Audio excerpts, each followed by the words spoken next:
Happy Friday, guys. It's weekly wrap time, and it's been an absolutely enormous week on and off the track for Triple Crown.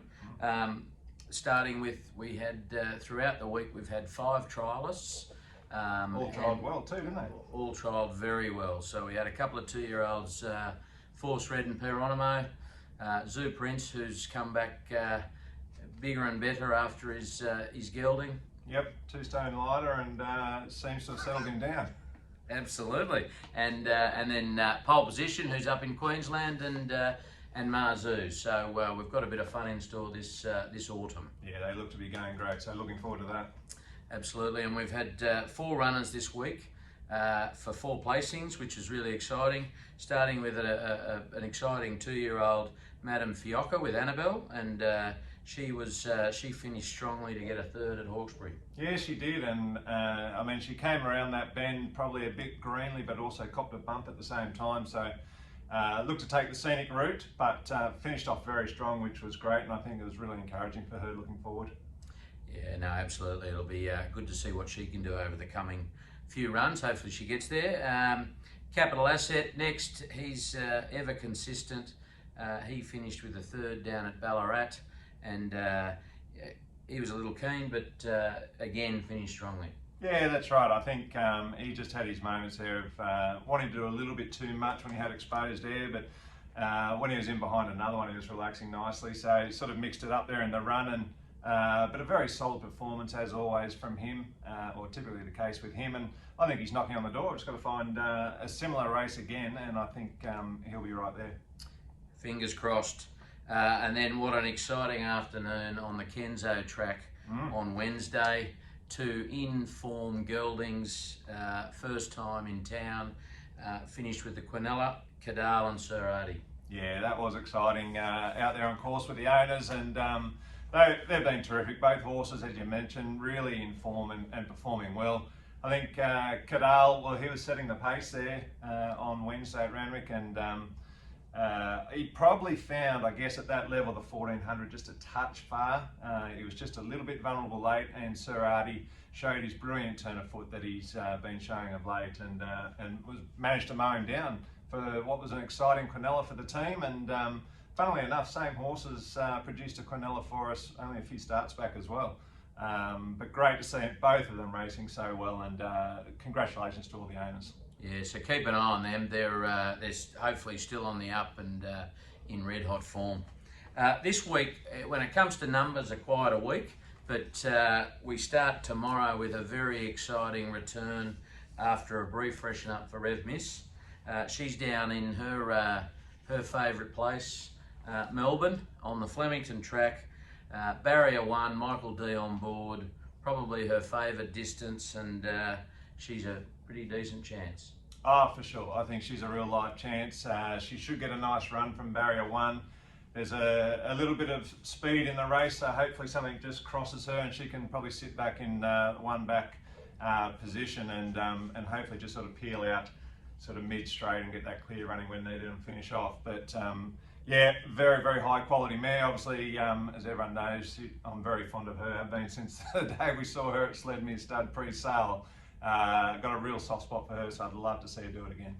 Yeah, so big autumn ahead for her, and good luck to all the owners tomorrow. Hope you have a good day out at Flemington. Then we've got 2 fillies struggling to find a race for these 2, Quality Miss and Full Revolution. Just poor barriers and a bit of weather and things like that. So they were both scratched from Goulburn. We're looking at Muswellbrook, Wyong, Hawkesbury for the 2 of them. So hopefully it looks like Full Revolution's drawn some good barriers, and we might wait for Hawkesbury for Quality Miss. But anyway, fingers crossed they return to a bit of form.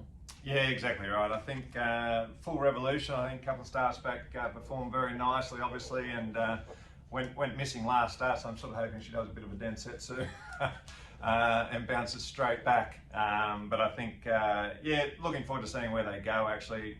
Awkward barriers you might have mentioned there for Quality Miss, but we'll just see. We'll have to wait another couple of days.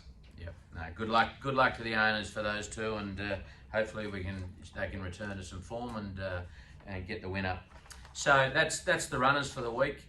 Obviously, the other aspect that's been pretty busy for our week, we're at the English sales for 3 days, and only got one, but what a ripper we got. Yeah, absolutely stoked with it. I thought, well, we got a King's Legacy filly out of a mare called Jenga, a Metropolitan winning mare from an outstanding family of real 2-year-old sort of form in this family right throughout it. A lot of stakes winners, including this filly's very closely related to High Octane, who probably should have won last weekend down there in Melbourne, and is going into the Blue Diamond as a very fancied runner. So look, she's a lovely filly. Annabelle Neesham trains. I know she was absolutely stoked to get this filly to train. She saw her several times throughout the week leading into it and was a big rap on her, as we were as well, and I can't wait to get her going. I think she's pretty special, and a lot of residual value prospects there as well. So fingers crossed we can get a great result on the track and a great result afterwards. Yeah, so any interest, just give me a shout, and we'll try to get a few of you racing her with us. Mighty cheap, wasn't she? Absolutely, yeah, no, great value. So so that's that for the week. Now we're on to red hot tip time. Before I go to you, Chris, I just had to go back and replay what we did last week, or what I did last week, and I was pretty pleased to see I got a couple.